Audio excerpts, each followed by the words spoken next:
Selama masa pandemik, kita sering mengatakan COVID adalah biological warfare yang diluncurkan oleh globalis cabal untuk tatanan dunia baru atau The New World Order. Cabal artinya adalah secret society atau kelompok rahasia. Dalam hal ini, globalis cabal selalu ingin mengendalikan power di dalam mengontrol dunia. Cabalis ini gerakannya shadow, mendunia, dipimpin hanya beberapa keluarga saja. Bergenerasi mereka mencengkram dunia tepatnya sejak abad 14, langkah awal mereka, dan hingga saat ini mereka terus bermain. Sistem keuangan mulai dari banking 1.0 atau versi pertama hingga saat ini banking 5.0 digital banking, merekalah yang menguasai. Kalau diibaratkan tubuh manusia ada vena atau nadi, maka sistem keuangan yang kita maksud di sini adalah vena nadi tadi, tempat darah jalan. Sementara darahnya atau uangnya adalah negara-negara masing-masing yang punya. Begitu cross selling, begitu transaksi, begitu pembelanjaan, jual beli, transferring, dan banyak lagi uang tadi mau dijalankan harus lewat nadinya mereka. 600 tahun mereka berkuasa atas jalur keuangan dunia yang di awalnya hanya pengawal para pilgrim atau peziarah ke Yerusalem dari Eropa, lalu melindungi harta para peziarah dengan sistem cek atau biliet versi 6 abad yang lalu. Kemudian improvisasi uang kertas, bank untuk menabung, surat berharga, terus berkembang hingga apa yang terjadi di dunia saat ini, di mana sebagian besar kabalis inilah pemainnya. Dalam informasi yang lalu, kita juga ingatkan, Partai Demokrat Amerika di rapat rahasia yang merubah mata uang dunia di Jacqueline Island di tahun 1910 tidak setuju. Apa yang terjadi? Separohnya dieksekusi atau meninggal di kapal Titanic milik cabalis, milik keluarga Rothschild pembiayanya. Sehingga ketika rapat persetujuan Kongres di kemudian hari, suara Partai Republik memenangkan kebijakan baru tersebut. Kita ingatkan lagi, dunia kala itu mata uang utamanya adalah pound sterling dan Swiss franc. Bahkan 80% transaksi dunia adalah pound sterling. Yang di tahun 1910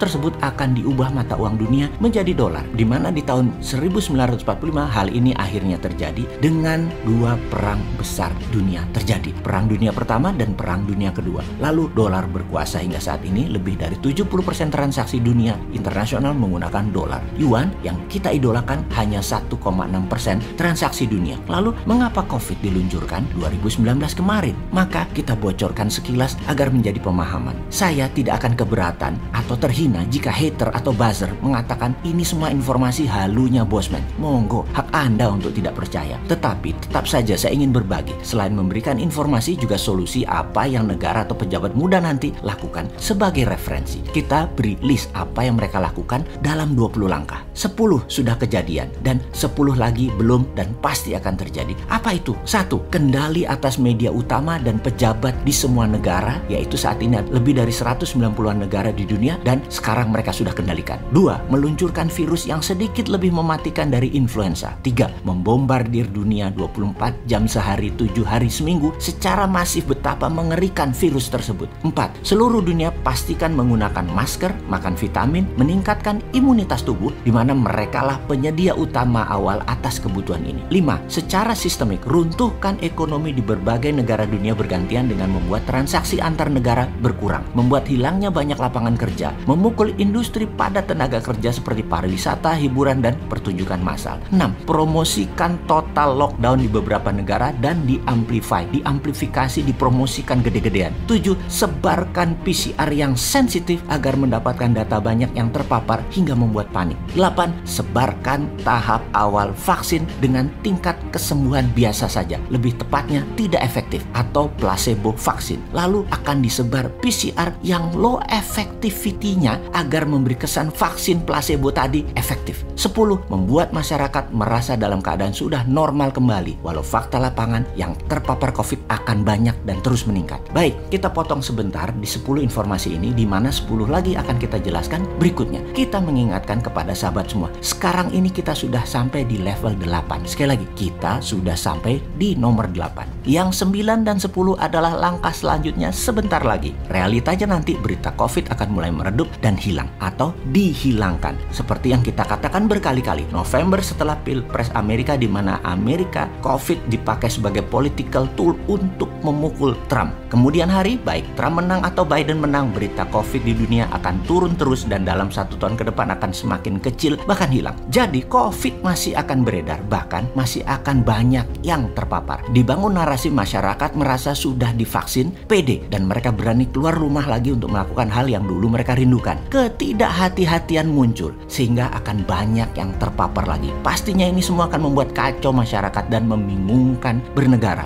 Lalu dunia panik lagi, ekonomi dunia berantakan lagi, ekonomi bernegara berantakan lagi. Korban COVID terus saja berkelimpangan. Sekali lagi, berita utama dunia, informasi COVID ke depan hanya berita dari mulut ke mulut para korban yang 10%-an yang memang cukup efektif untuk membekukan ekonomi sebuah negara. Bergiliran masyarakat sekitar 14 hari sampai 21 hari diisolasi mandiri atau di opname. Nggak selesai-selesai sampai 2 tahun ke depan, hingga akhir tahun 2022 mungkin. Ini perlu distrategikan. Ini yang perlu diambil langkah strateginya. Ini semua 20 langkah adalah langkah globalis cabal sehingga tahun 2030. Sekali lagi, ini adalah langkah hingga tahun 2030. Bukan hanya stop di 2019, 2020, 2021, 2022. Tidak, sampai 2030. Baiklah sahabat, yang 10 langkah lagi kita buka di lain kesempatan ya. Toh kalian dan pejabat negara nggak peduli juga dengan informasi beginian. Orang penting apa-apa yang dari bosman itu. Dia tuh cuma jualan doang.